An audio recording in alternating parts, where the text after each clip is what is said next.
I'll tell you how, Don. Heart, determination, guts, and pride.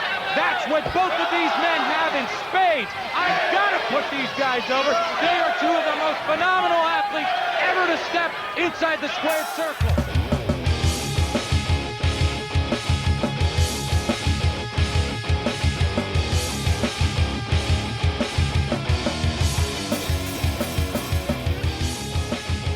My favorite, getting into a fight at school story would be 7th grade. I was walking from music class to, I think, English, and this kid, he was right behind me, and he made pretend like he slapped me back of my head, but he just went right over my head and started laughing. And then his friend's like, yeah, you would have dropped his ass. And I was like, haha, that'd be funny. He goes, what the fuck did you just say? And then I just kept walking, and before I know it, I get hit in the back of the head 3 times, and then I get punched in the mouth twice. And then I did turn around, and my lip is busted, and the kid's got his hands let's fight. And I was like, no, I'm good. And I just turned around and just kept walking. These are fighting stories from Paul. Well, I think it's funny. I went to pee with a busted lip. You okay? Yeah, I'm fine. Some kid hit me. I didn't care. My exact quotes were, my brother and I hit each other harder than that when we're play fighting, so it wasn't a big deal. We were sharing reasons why, because we all kind of figured that we have in common that we all had to sneak to watch wrestling at particular points, whether it's because we were actually in fights at some point, or for me, I have a twin sister, and my twin sister was forced into watching some wrestling with me because I wanted someone basically to wrestle, right? And so it was only ever bad when on 2 separate occasions my sister got a black eye. Oh no. Oh yeah. Oh yes. No. We had a bunk bed. Oh God. Oh my God, I got a bunk bed story for you. So I used to try to do the senton bomb from the top bunk to the bottom bunk. Of course. Same. And of course, who didn't have a big bed for that reason? We weighed 40 pounds, so we weren't going to break the bed frame. But I remember trying to do it when I was in the 7th grade, and I was 130 pounds and not 40 pounds, and we broke right through all of the slats. Oh, absolutely. And hit the floor. Paul, I've done literally the same thing. Oh God! I would grab the ceiling fan for balance, and one time I actually pulled the ceiling fan down with me. So I grew up with 2 little brothers, and I am 10 years older than said little brothers. Oh, they didn't stand a chance. They have taken every move you could possibly imagine, everything from the Alabama Slam to the Power Bomb to you name it. They've had it. Well, what I always thought was funny, and speaking of the stories about fighting, were because we watched wrestling. So me and my brother were not allowed to watch wrestling for years, so we would sneak into, we call it the computer room, where our video game systems were. So, and we would just watch it, and it's on the other side of the house, and we would plug headphones into the TV, and we would just watch it until my parents knew about Raw, but they didn't know about SmackDown. So on Thursdays, we would just go in there, we're just going to go play Mega Man, and we're just watching SmackDown. It's the best. You mentioned your 2 little brothers. My twin sister is now at 26 years old.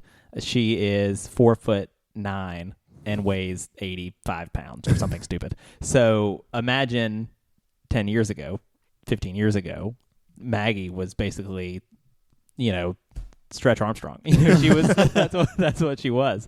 So I think it's so funny that we all kind of had that. Oh yeah. Well, I had to sneak to watch wrestling. My parents made me go to bed at 8:00 on a school night. Oh yeah. And hey, Raw starts at 8:00. Yep. At least it did back then, over here in Louisiana anyway. And so I would have to go to bed at 8, lights out, TV off, and as soon as I saw that kitchen light turn off, TV on. And then if they came back, if I heard some movement, TV off. Well, 5, 6, 7, TV on. Well, I was kind of lucky because, since I said, we're on the other side of the house, and it was right next to the washer and the dryer. And on Thursdays was when my mom would do laundry. So she'd turn the dryer on last thing before she went to bed. So we would legitimately be playing Mega Man or Super Mario Brothers. This is 1999. We didn't have a PlayStation. I just had a Super Nintendo. So we're waiting. The dryer goes on, and she said, "Hey guys, don't stay up too late. It's a school night." Now in the summer we do whatever we wanted, but during the school year, I remember watching the build up to WrestleMania 2000. but only on SmackDown. I missed all the really great Raw moments, but I'll get to watch all the SmackDown moments. That's amazing. Well, welcome to Last Match Standing. As a matter of fact, thanks for joining us. This is the podcast where we review, relive, and rank the 100 greatest wrestling matches of all time. This would be a lot tougher of a list to come up with if it was only matches that we saw while we were sneak watching it. So we would only have SmackDown matches if Paul had to come up with this list. Well, this is actually a match that me and Landon bonded over about a decade ago.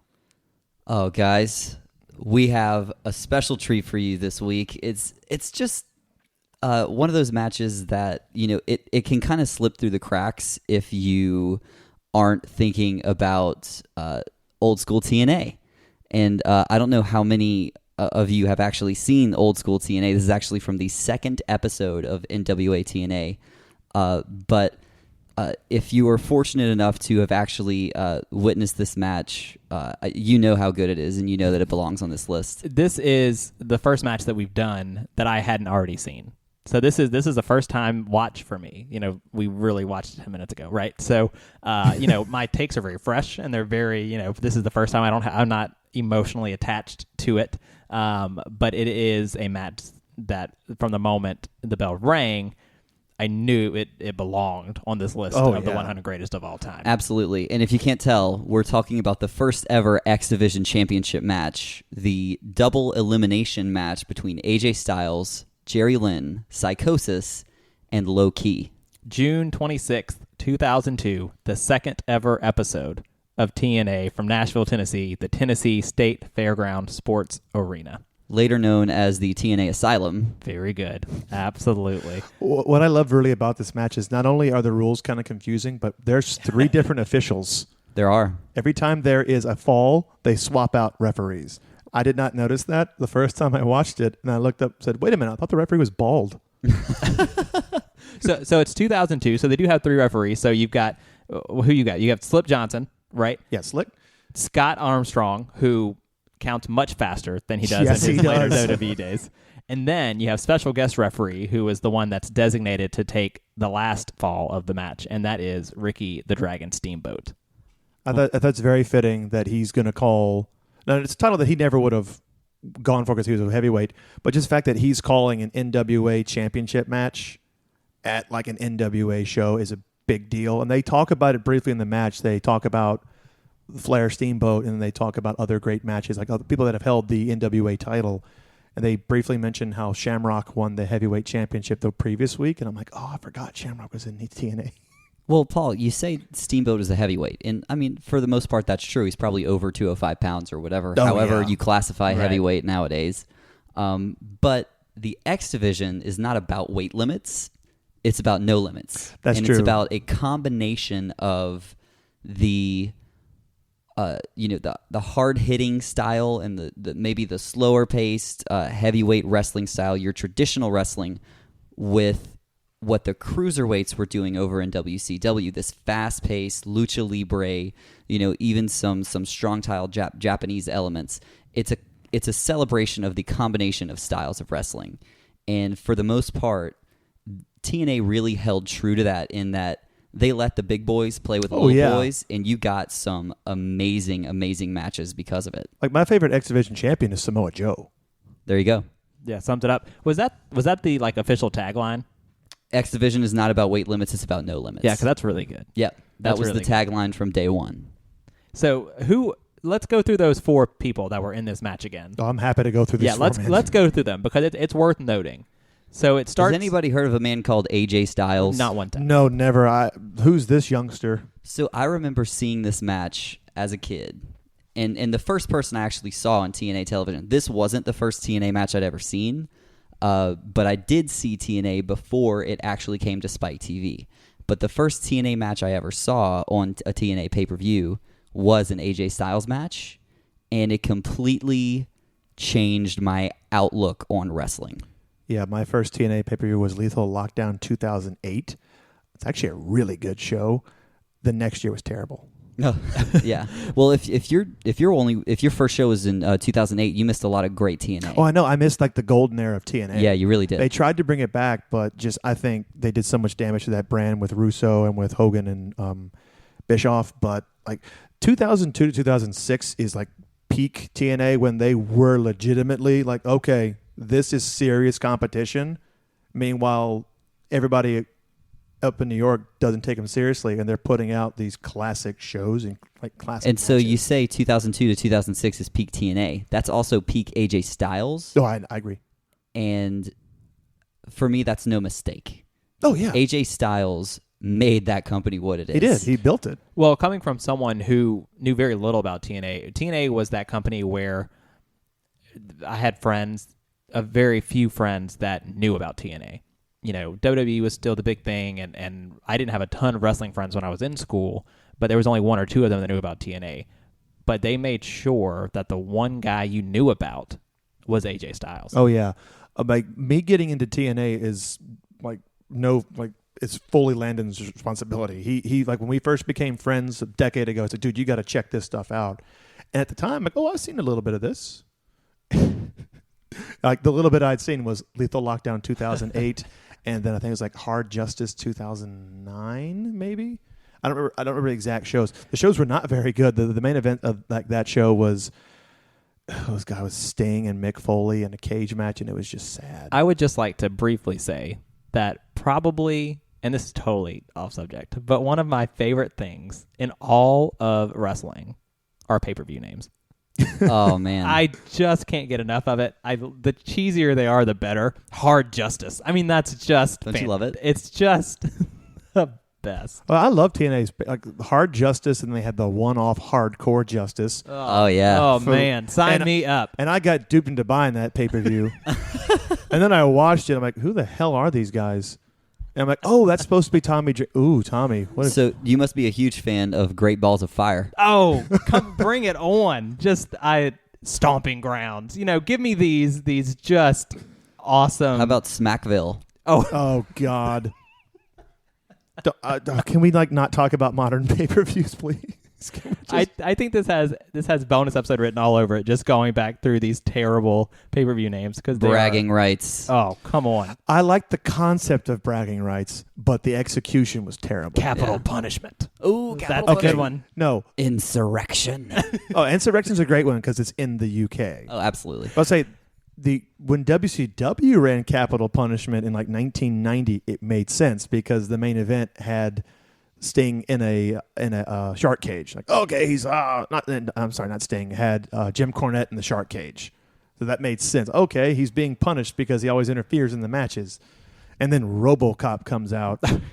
But we're not talking about that. Yeah. Okay. Sorry, I got us off track. I do want to bring up while we're going through the list of competitors, AJ Styles, obviously the one that stands out. You know, and this is exactly what you guys said it was, and it's prime time. Oh, yeah. AJ Styles. I mean, this is when he's making the name for himself as the face of this company, and he's only 25 years old at the time of this match. He's only 25. So AJ was actually featured, I believe, on the first episode of TNA a week before this. I can't remember exactly what it was. If I had a computer in front of me, I could look it up. Haha, I do, but I'm not going to. It was a six-man tag, and it was just to show off the X Division. And that's the important part, is from the first step that they were making was, we need to think of a way to build a company that is not just going to rehash old WWF guys, because guess what? That's why WCW failed. That's ironic considering what happens down the line. But yeah, you're absolutely right. Notice I said 2006 is where like the golden age kind of ends. That's when they started bringing all the WWF guys. And but in 2002, when NWA saw something in this little promotion that Jeff Jarrett wanted to put together, TNA was all about, they were thinking, how do we build something new? Yeah. How do we, sure, we'll bring in stars like Ken Shamrock, so that'll get eyeballs on us, but when the people tune in, they need a reason to stay. AJ Styles, Loki, Psychosis, Amazing Red, these were those reasons. Mr. Christopher Daniels was that reason. Don't forget Mr. JL. Jerry Lynn. Jerry Lynn had been around for a while. Jerry Lynn is the classic ECW, WCW guy. But wow, does Jerry Lynn perform in this match? Yeah, Good Jerry Lord. Lynn, I talk about AJ being 25. Jerry Lynn's 38 in this match. And something that they push the entire time is his experience in the ring and how that is the biggest advantage he has in this match against everyone else. AJ Styles is 25. Psychosis is 31 at the time. He's been around a while. Loki was 22. 22. Loki started at 18. Yeah. And we've kind of trying to go through each one of these folks. So if we talk about Loki for a minute, talk about the hardest hitting. Oh my God. But according to people backstage, one of the nicest guys you could run into in professional wrestling. The deepest voice in professional wrestling. Have you heard him talk? Rarely. Ooh. If you hear him do a voiceover like that's got to be a 7 foot, 300-pound man, not like a 5 foot, 410-pound man. There's no way that deep bass voice is coming out of this small man. I would call it probably Vince McMahon's biggest regret, or what should be Vince McMahon's biggest regret of all time. Because they had him unbelievable, and they just didn't know how to use him. And he's like, well, I want out. And he went right back to TNA. Yep, I think 2 weeks later he's on TNA. I would love to see this guy in AEW, but I digress. Loki's phenomenal in this match. We'll talk about him. In the fourth competitor, Psychosis, very familiar guy. He's been in WCW. He's been in ECW. Most notably known for being part of the Mexa Cools. We don't know Mexican. We are Mexicools. That was actually after this match. That took place. I think that was like 2005. Yeah, 0506. It's right after. It's right after One Night Stand where he took off his mask and the crowd was chanting for him to put the mask back on. I understand why. He's like not an ugly guy, but I mean, his mask was terrifying. He's not kissing babies, but he's a phenomenal wrestler. You're right, but he does bring in a guy in this match that has a name for himself. He definitely adds credibility. Right. And where if Psychosis is adding credibility, Low-key is the big question mark, like, who is this young guy? What's he going to do? Jerry Lynn is there to put over the young guys and, again, to add credibility. And AJ is there to blow your fucking mind. Oh, he does. But speaking of Psychosis, I'd like to point out that Psychosis in this match, he looks like the love child of Matt Hardy and Christian. He's wearing Matt Hardy's pants, and he's wearing Thanks for that image. And he's wearing Christian's mesh tank top. Yep, he sure is.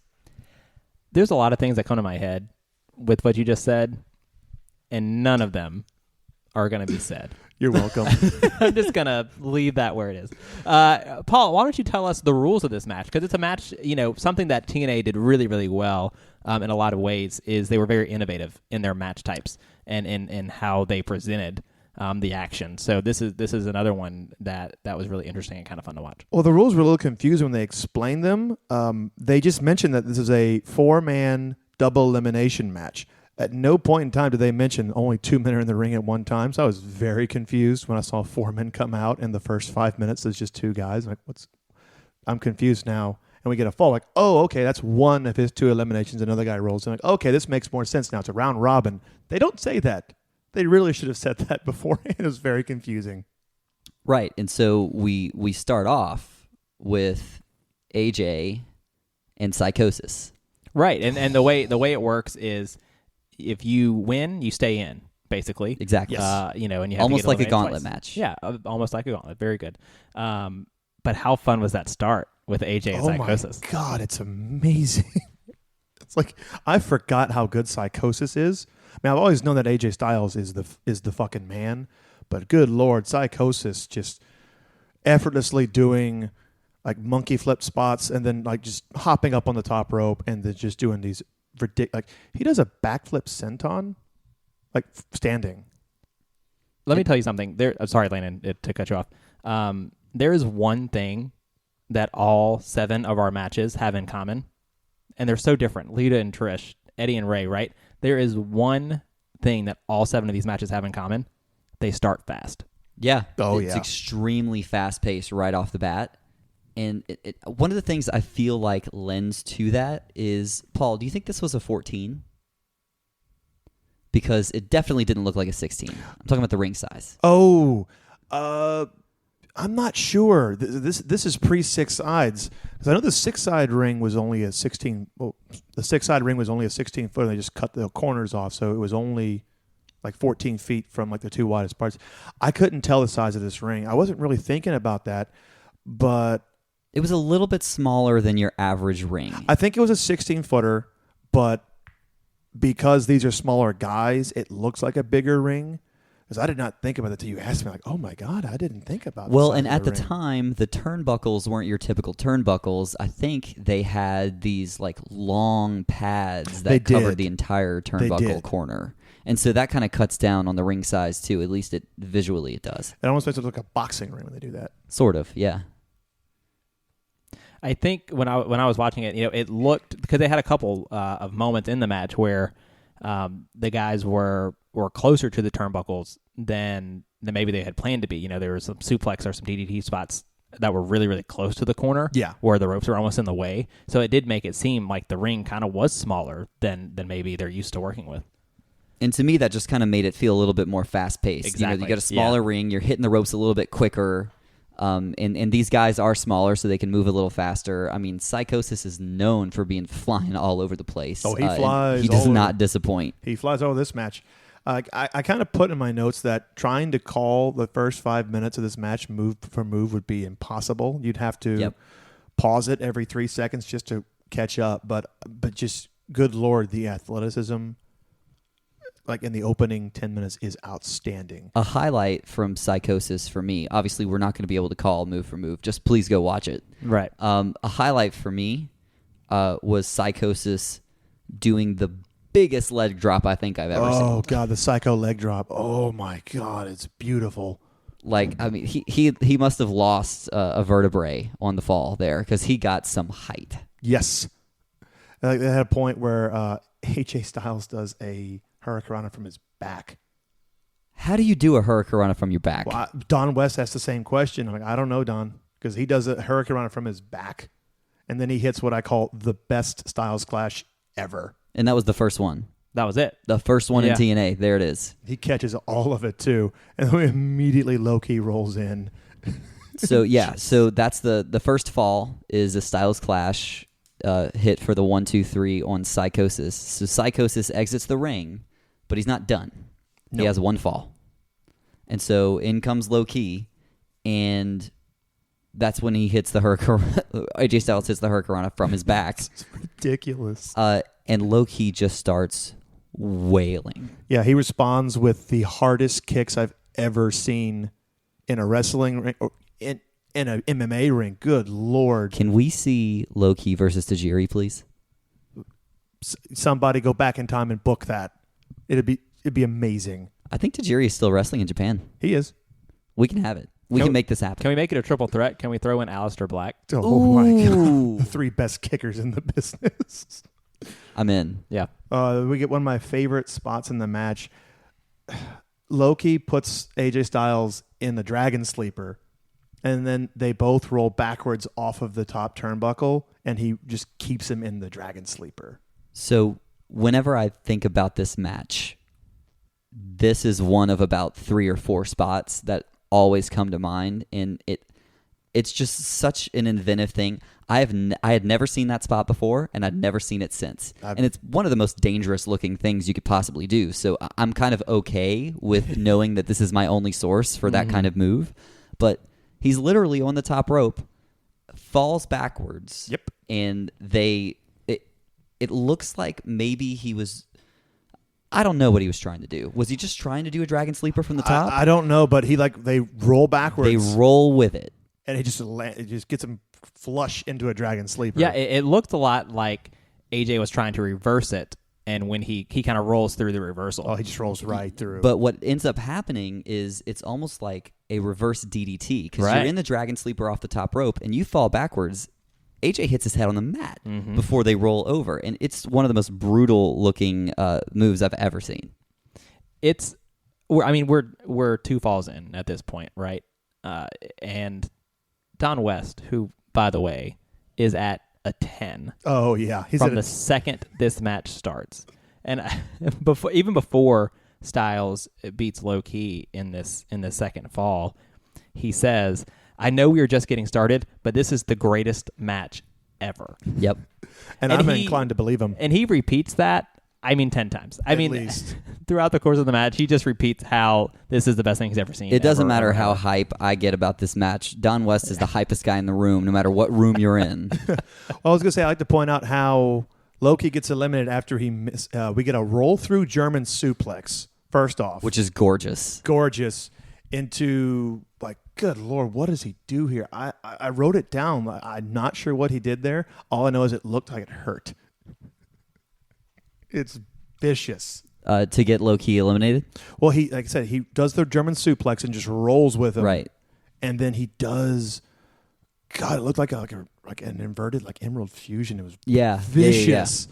And then he goes for, it's like at one point, Loki misses a corkscrew moonsault. And that's whenever AJ hits another Styles Clash and pins him. Like, okay, all right, so now Loki's out. So we're very quickly, we're less than 10 minutes in. We're kind of around that 5-6 minute mark, and there's 2 falls already. Yeah, already. AJ has gotten Psychosis' first fall. He's gotten Loki's first fall, and then the game changes. Oh God, Jerry Lynn comes in. And so before we Immediately. get to Jerry Lynn's involvement in this match, I want to point out that the first 2 falls were made because of the Styles Clash. Yes. This is classic move protection, and something that a lot of old school wrestling fans gripe on places like NXT for not protecting finishing moves, because you see people kick out and kick out and kick out of these moves in these big matches. And, it's arguable that, the kick out makes the match a little bit better. But I feel like in defense of the old school wrestling fan, the move protection in this match is part of what makes it so good. Well, I agree.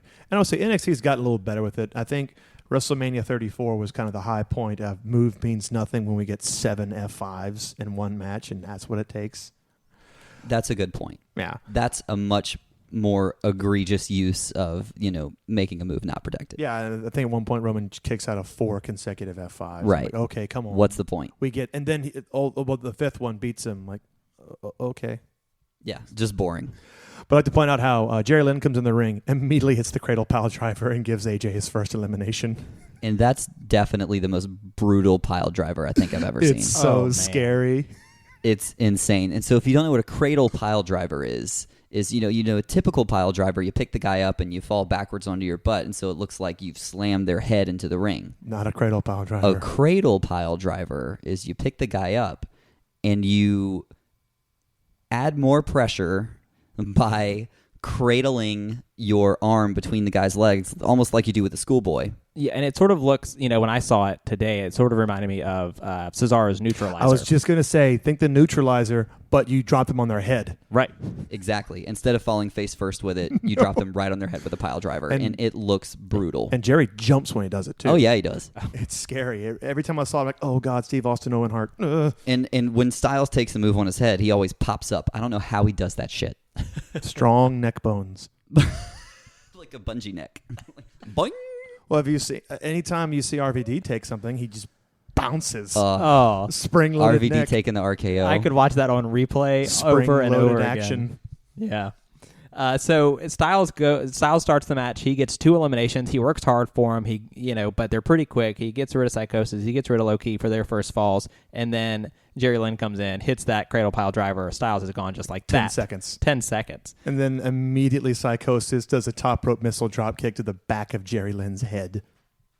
Oh, exactly. Immediately. Exactly. Iron Mike Tenay, who, you said earlier it would be impossible to call this match play-by-play and list everything.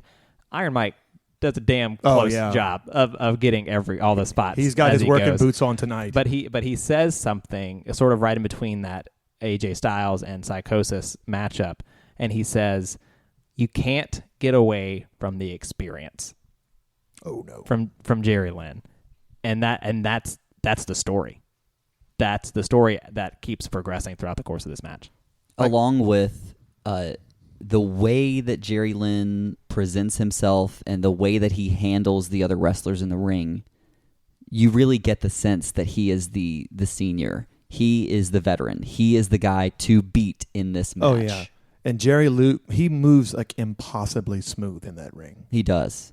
It's as if he's been doing it for 20 years. Well, I mean, I think they said at this point he's been wrestling for 14 years. Like I say, he's 38 years old. He does not look 38. Not at all. He looks like under 28. He looks like a 22-year-old rookie, but he moves so smooth, and he just has that presence that you just cannot teach people. I don't know if anyone else has ever had this thought about Jerry Lynn, like currently in this moment. But watching him in this match, he looks to me, and you can totally disagree with me, but he looks like Kenny Omega. Like the hair, like the build. Wow. He looks a little Kenny Omega-esque to me. If Kenny grew a beard. Yeah. And started doing pile drivers, then yes. Am I crazy or do you see it? Like just the way he physically looks. I can kind of see it. They're similar height, similar build.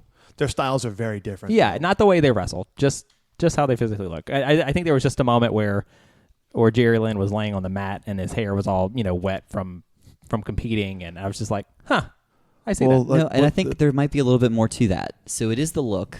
It's the no shirt, long blonde hair, long tights, but it's also the confidence. Oh, for sure.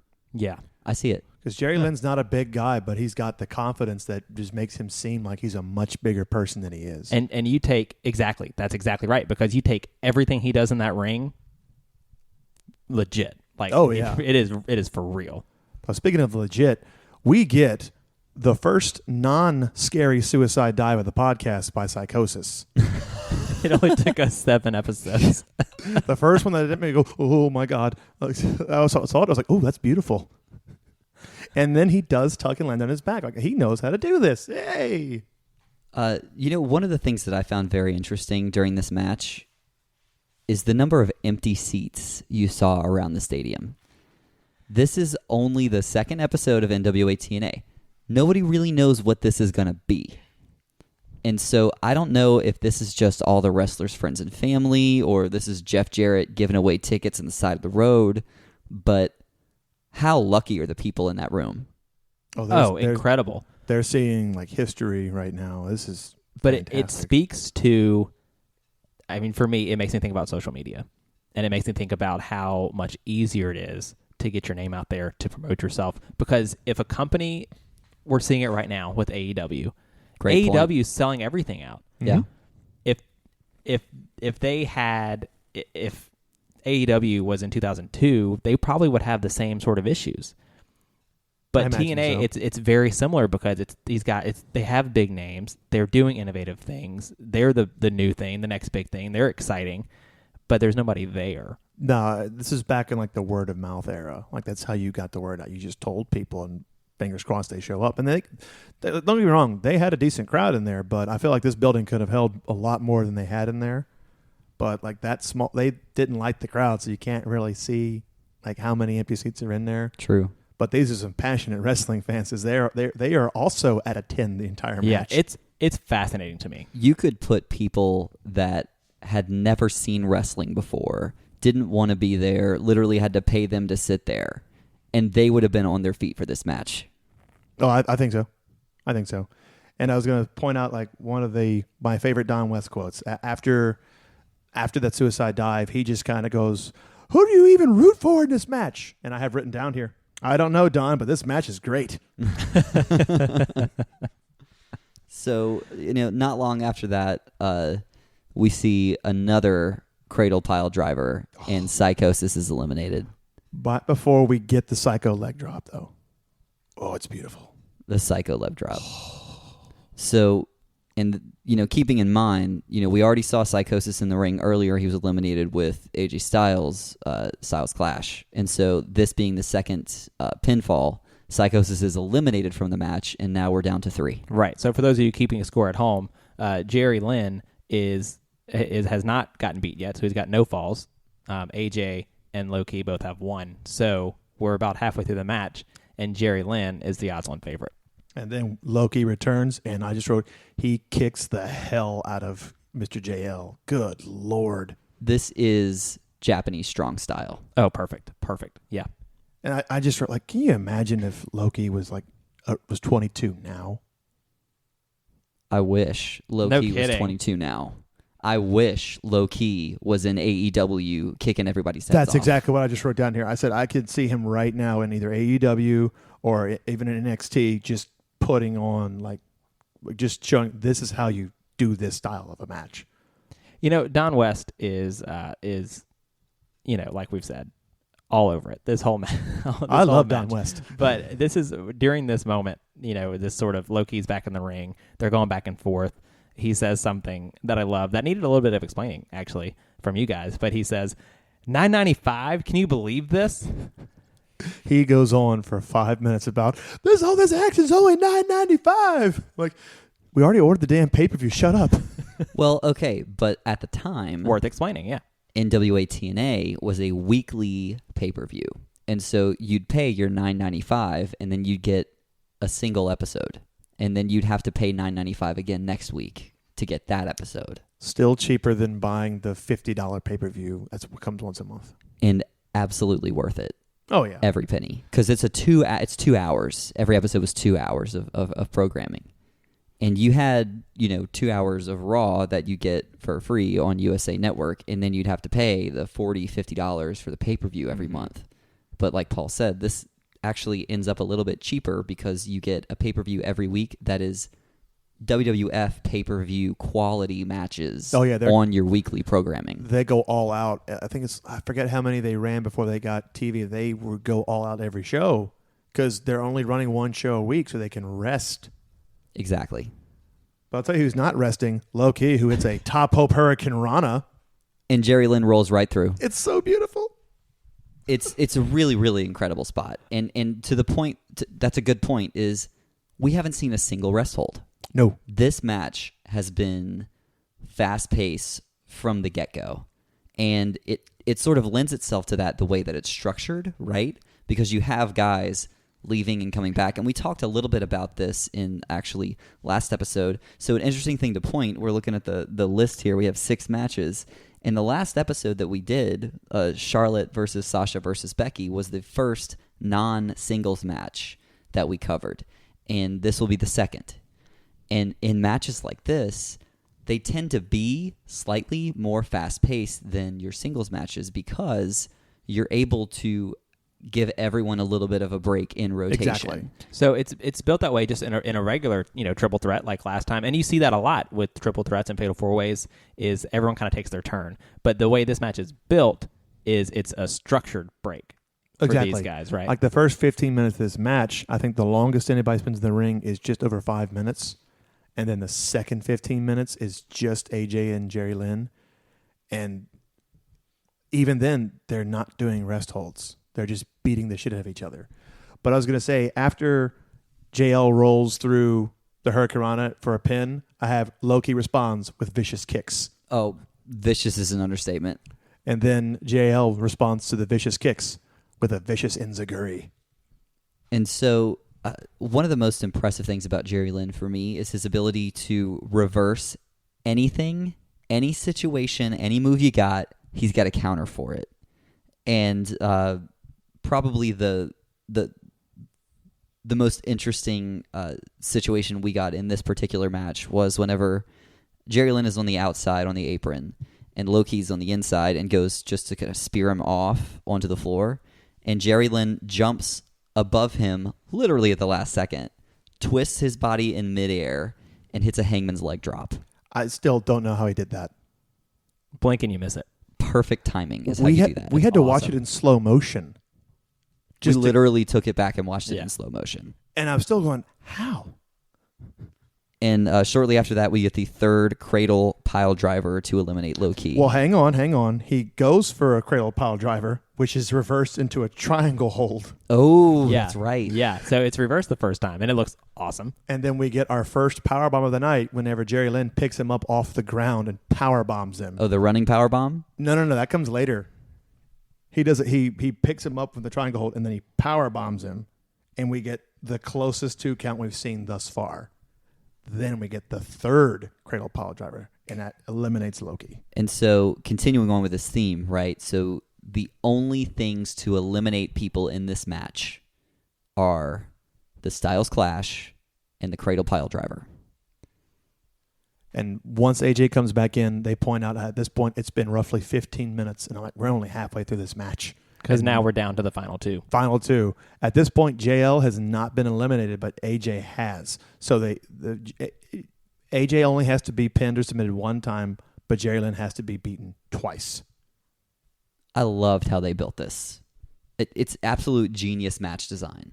So the way that they structured the match, where AJ went in and then Psychosis went in, they knew that they were going to have AJ and Jerry in the match.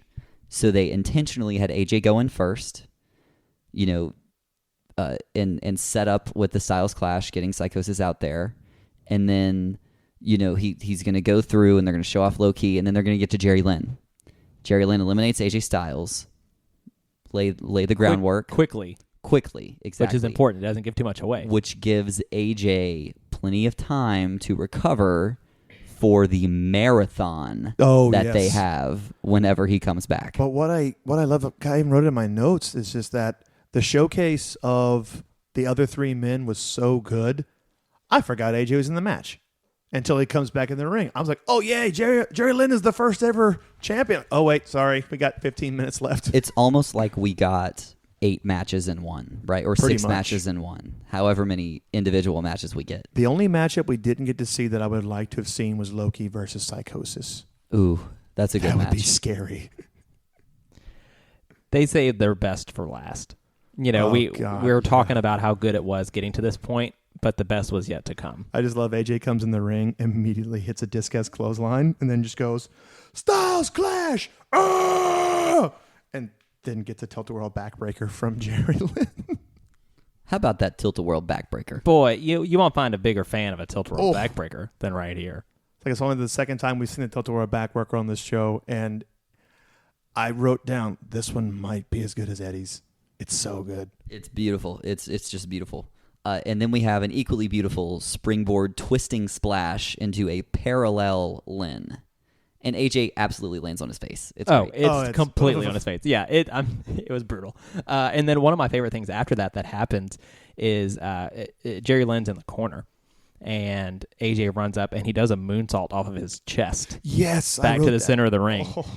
And then you think, oh, AJ, total momentum here. Until Jerry Lynn hits the nastiest tornado DDT ever. It's a tornado DDT that spans 3/4 of the entire ring. Yeah. It's beautiful too. At no point, Jerry's feet don't hit the ground. Yep. He jumps from the the corner to the center of the ring and just whop.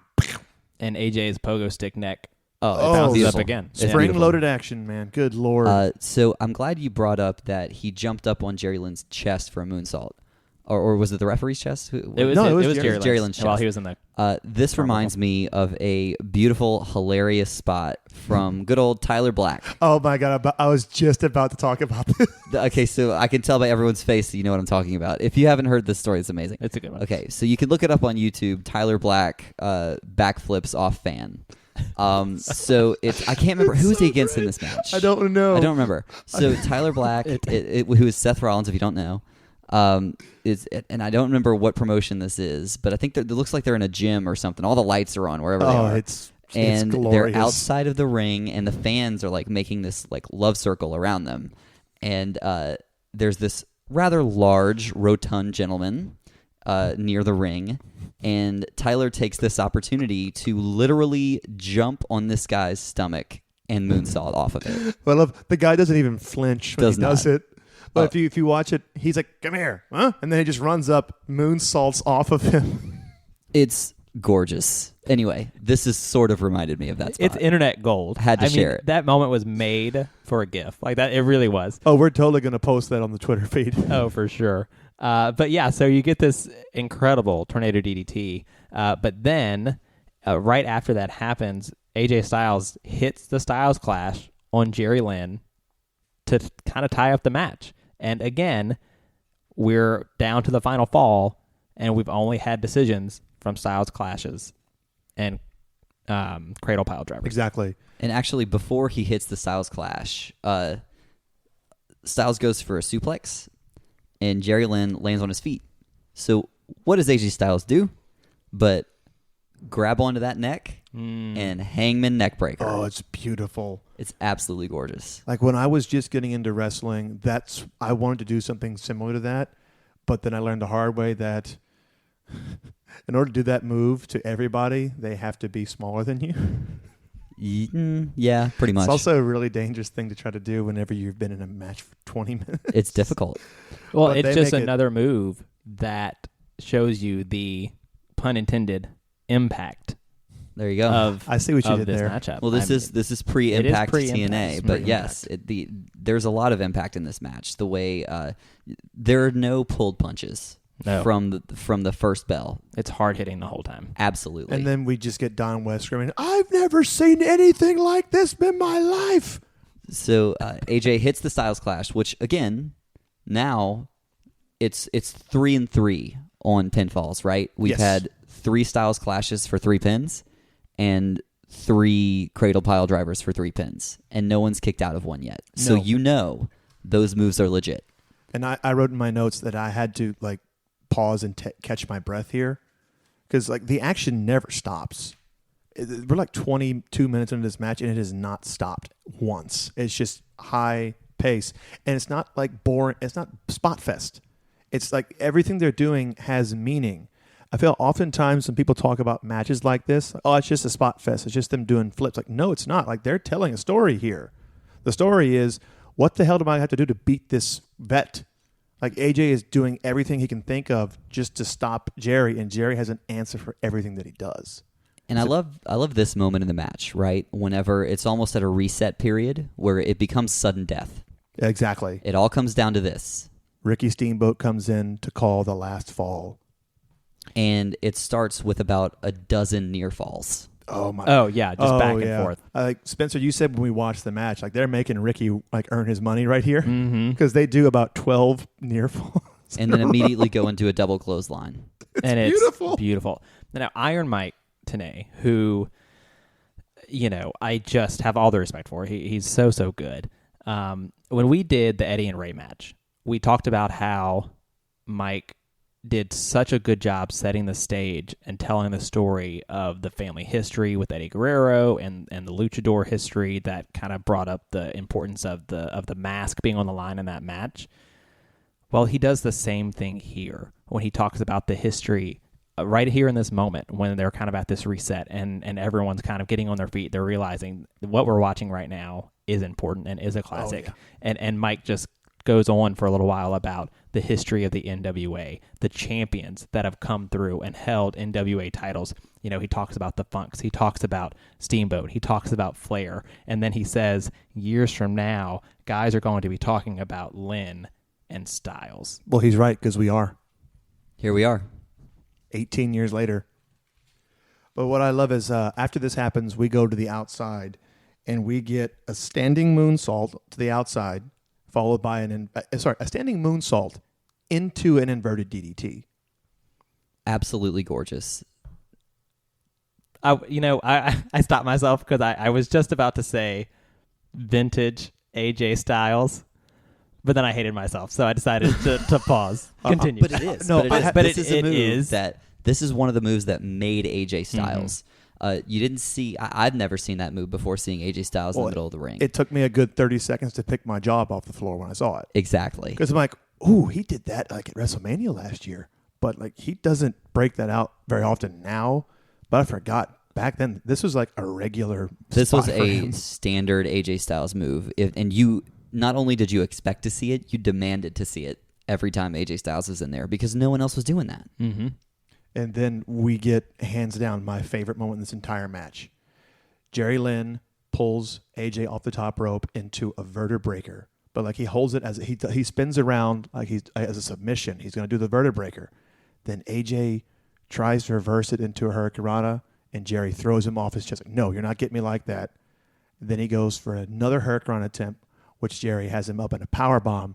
He doesn't do a power bomb. AJ does a backflip off of Jerry Lynn's shoulders. Almost as if he's still trying for that hurricanrana. And then Jerry grabs the back of his head and drops him down into a face buster. And so it's like we were talking about before. We set up already that Jerry Lynn was a master of reversal, and he could reverse anything in any situation. There's like Jerry Lynn's about to hit one of the most devastating moves in wrestling history, a vertebreaker. And if you don't know what it is, look it up and grab a trash can because you might barf because that's how sick They're it looks. very scary. And Styles reverses the vertebraker, which, thank God, right? Because he would have been dead. But what then he gets isn't much better. When he jumps up and tries for that Hurricanrana, Lynn just slides his ass right past his face and slams him to the mat. And it is the most impressive reversal I've ever seen to this day. But like I said, AJ legitimately does a backflip from Jerry Lynn's shoulders. And like, how? Like, I mean, I know the man is like a freak when it comes to athleticism, but good God. In a match full of impact and full of hard-hitting moments, this is the high point. It's the wow. It is. And we get another great. There are a lot of wows in this match. Yeah. But remember earlier I said there were about 3 or 4 spots that come to mind? Oh, yeah. This is the first. Well, This is the first. After this one, I once again had to pause and take like a 3 or 4 minute break just to catch my breath. Because when that happened, I jumped out of my fucking chair. And I'm like, ooh, it's only like the third time that's happened to me, like watching matches for this show.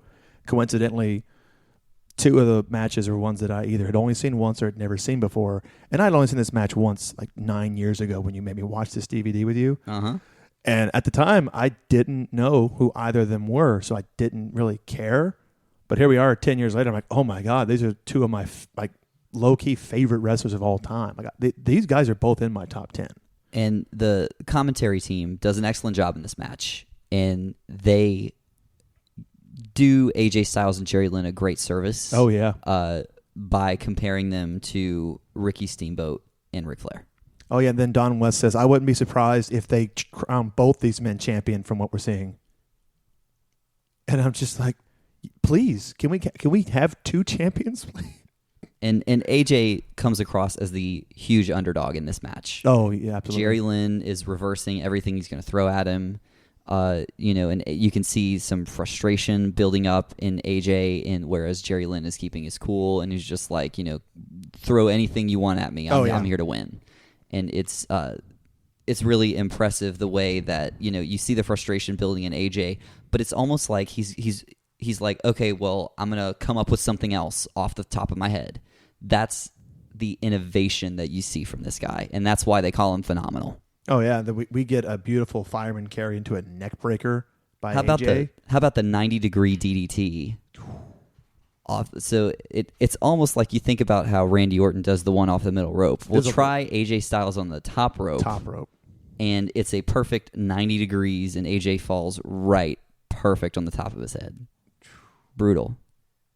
And then we get my favorite quote from Mike Tenay in this match.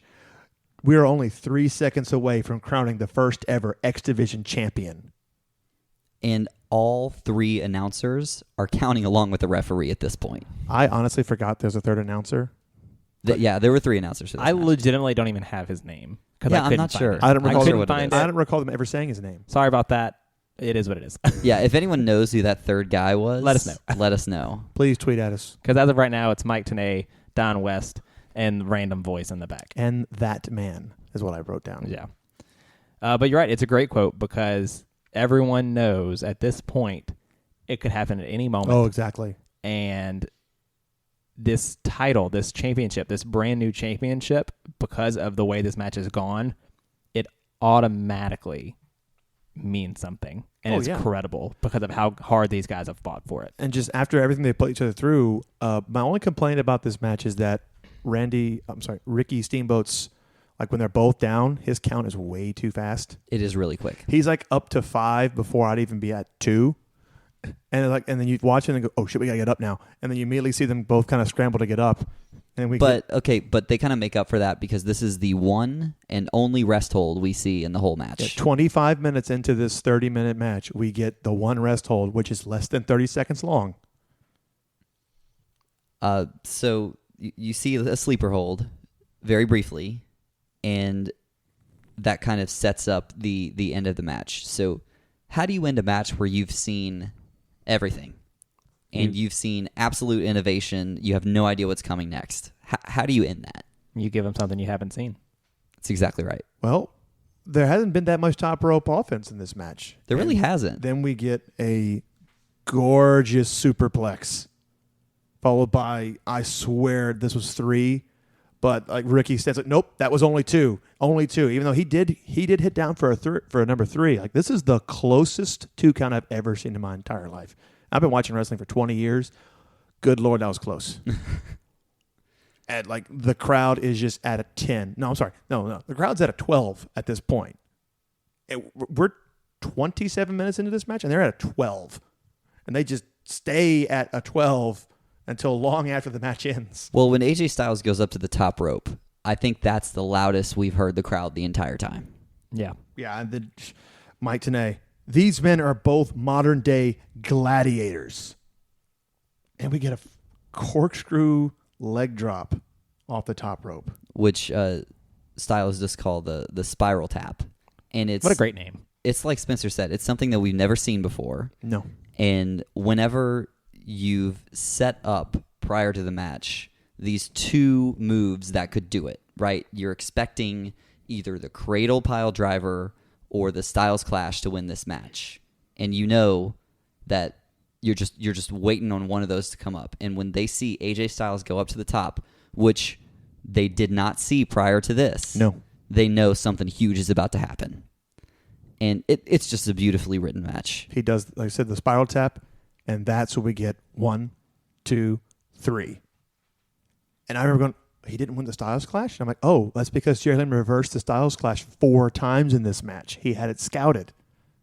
And AJ Styles becomes the first ever X Division champion. I have written down the Dos Equis belt makes its first appearance. Hey. It does. I kind of like it. It's a beautiful belt. Yeah, I kind of like it. Oh, don't get me wrong. It's gorgeous, but it looks like the Dos Equis It does label. sort of look like the Dos Equis label, but I'm okay with that. I'm okay with it too, but if there was a second X, I'm like that's just Dos Equis. Yeah. While It's they're gorgeous, though. While they're crowning AJ Styles as the first ever NWA TNA X Division champion. Mouthful. Yeah. There's confetti, there's pyro, there's Ricky the Dragon Steamboat, but most importantly, there's Iron Mike Tenay saying, remember the name AJ Styles, ladies and gentlemen. The future of our sport has arrived. How right he was. And then we see Bill Apter. Who? He's a photographer. Of course Paul would know that. We both looked, and I was waiting for a response there because I had no idea who the hell you meant. Oh, I was going to say, and there's Bill Apter. And I sat back. I'm going to let that one sit for a moment. And you did. Oh, gosh. Okay, let me tell you. Well, let's do favorite moments first. I'll say real quick, Bill Apter is the Stephen Amell of this match. Oh. You have to listen to our last episode to catch that one. Branding. So what were you going to say? Favorite moments. Favorite moments. I would have to say my favorite moment of this match is still probably the Vertibomb. TM. Are you referring to the vertebreaker reversed into a hurricanrana, which was reversed into what have we christened that move? I'm calling it the Vertibomb. The Vertibomb. It's gorgeous. That's up there for me. For me, like Jerry Lynn does a running sit-out powerbomb at one point to Loki. It's gorgeous. God, Loki's kicks. Yeah, I mean, Loki's legs deserve an award for this match. And for me, most importantly, really good commentary. Like if you go back and listen to us talk about Charlotte, Sasha, Becca, we don't mention commentary one time because it's nothing of note going on commentary. This entire match, you've got Mike Tenay, Don West, who's like my second favorite commentator of all time, and whoever the hell the third guy is, telling us why this match is so great. We don't need them to tell us that, but just having them there makes it better. I mean, it's hard to pick a favorite moment from a match that's full of innovation. But I really do love the spiral tap at the end. Like, I just love it. And here's why I love it. It's because, especially now looking through 2019 eyes, the way this match is built, when I think that I'm going to get something unexpected, that unexpected thing is going to be either Jerry Lynn or AJ Styles kicking out of the other one's finisher. but that's not what we get at all. We get something brand new that we hadn't seen at all, and it looks devastating. And I really appreciate it just from how it's written. I just appreciate that a lot. Excellent. So, Spencer, this was the first match on the list that you had not seen going in. And there will be other ones on the list that I'm sure the three of us will have not seen going in. After seeing it, do you agree with us that it deserves a spot on the list of 100? Here's what I took away from this match. Even though I wasn't familiar, it's 2 weeks into TNA, so it's not like there's all this build and all this storyline to tell going into it. Yeah, you pretty much went into it knowing what we knew when we went into it. Right. What you know is that these are 4 of the best wrestlers in the world fighting for the right to be the best. And the right to be the best in this instance is the X Division Championship. It's a match with guys that are incredibly athletic, that are incredibly innovative, and a phrase that just kept popping into my head repeatedly as I was watching this match, and one that I think really makes it worthy of being on the list for me, is this match was ahead of its time. Oh, yeah, like light years ahead of his time. And, like, pun intended, this match was phenomenal. It was. It was outstanding. These moves that are happening, the vertibomb, if you will, the spiral tap, these are things that we don't even see a lot of now. Mm-hmm. And so to see it then, 2002, brand new company, fighting for the best, I fully agree that this belongs somewhere on the 100 greatest wrestling matches of all time. So where? Which brings us to the hard part. I have been thinking about this so much for the last 2 days. I would be hard-pressed to say this is not top 3 material. So, as we go into ranking it, let me remind you to go rank it yourself on Ranker. We love that because our list is going to look a little bit different than your list.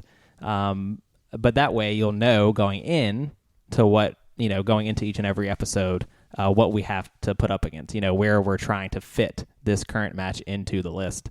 And so as it stands right now, we're 7 episodes in. So this is somewhere in these 7. I don't know where. So Paul, you say top 3. I'm going with top 3. This is so good. So would you would put this above the current number 3 is Lita versus Trish. You'd put it above Lita and Trish?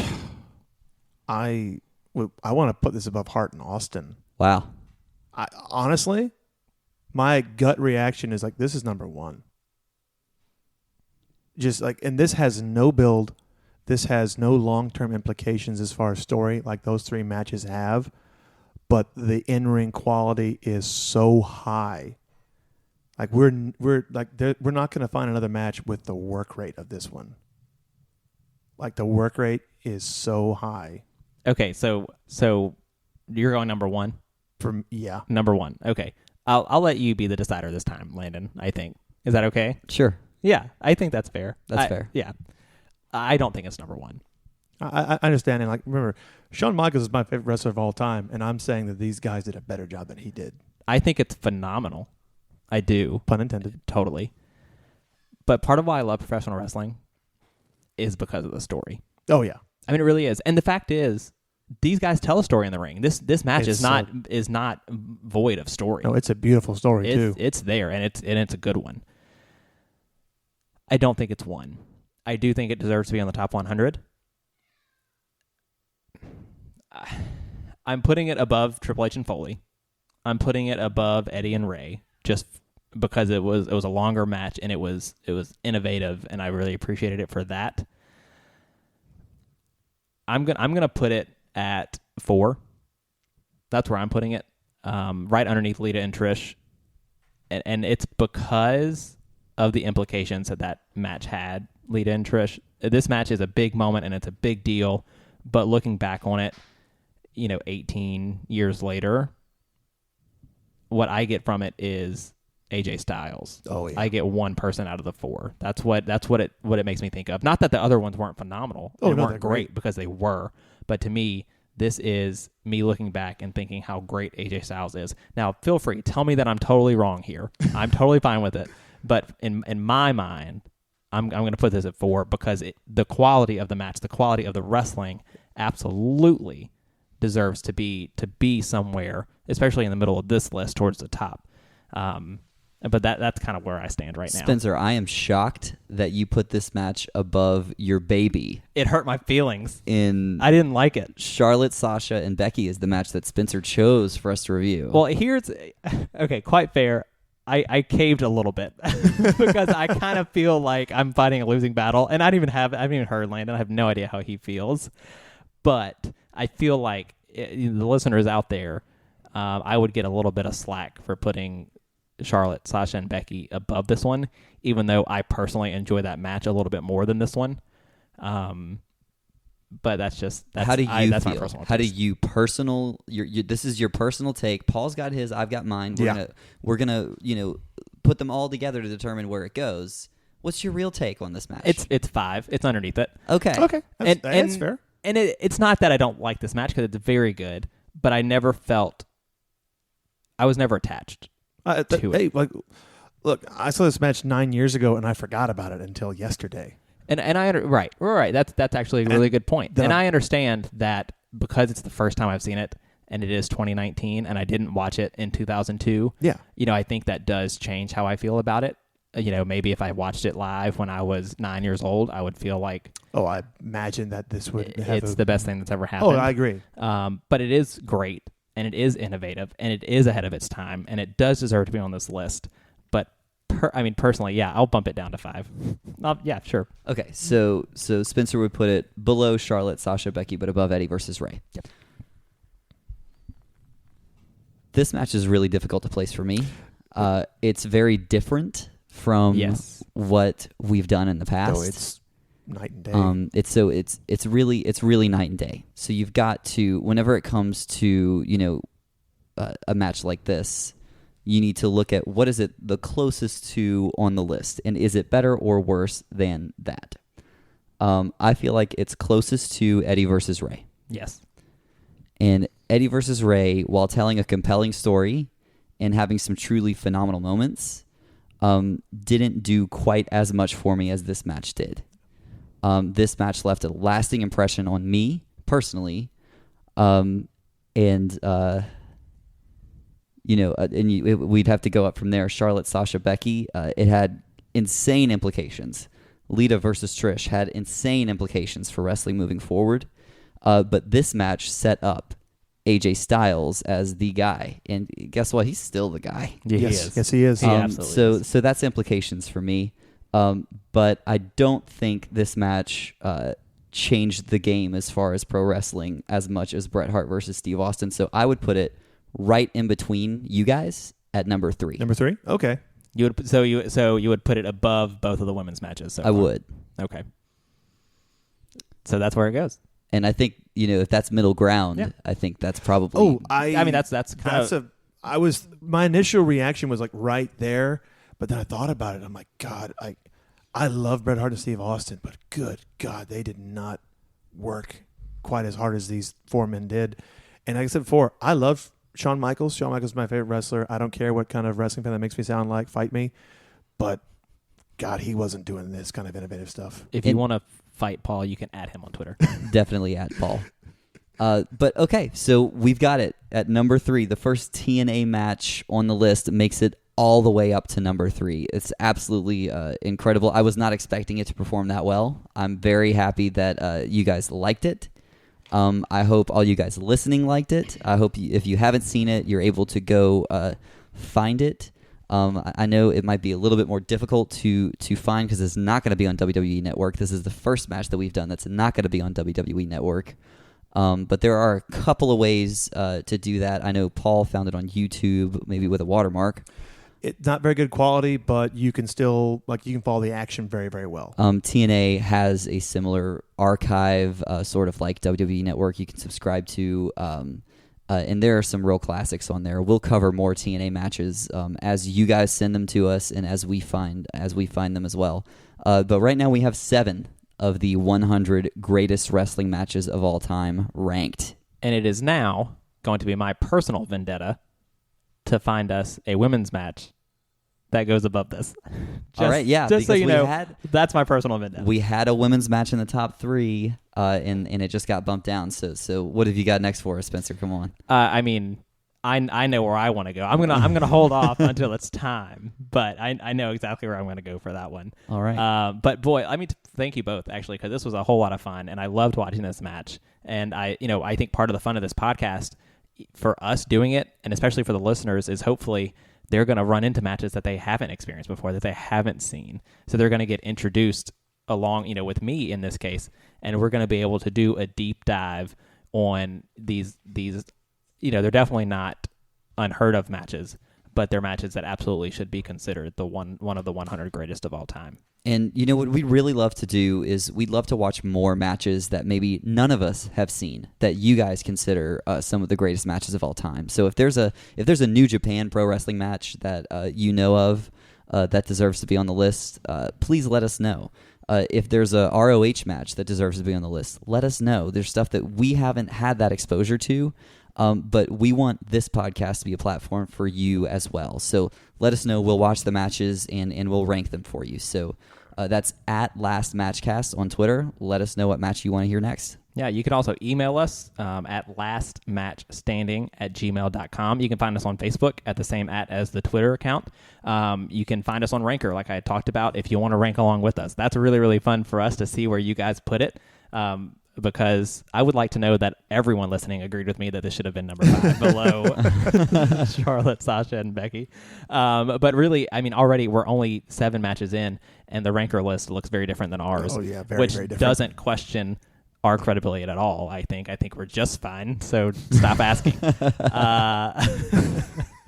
But we want to say thank you. Most importantly, thank you first to Dustin, who makes us sound incredible, way better than we should. And so Dustin, our producer, thank you very much for your time.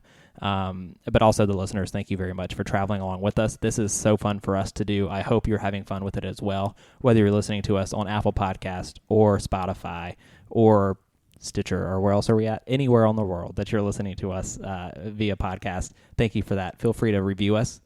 Drop us, a comment or two. We love to hear from you. We want to know how to make this better for you, and we want to know, how you're feeling, and give us some feedback. And I just want to say thank you to Bill Apter for being a photographer the last 40 years. Thank you so much. You did a great job, Bill. You heard it here first. We'll see you next week when we have another incredible match. I'm not sure what it's going to be yet. I think we're going to do a Twitter poll, hopefully, to put it up there, because we want to know what you want to listen to and what you think is one of the 100 greatest wrestling matches of all time. So until then, we'll see you next time. I'm Spencer. I'm Paul. And I'm Landon. And this is Last Match Standing.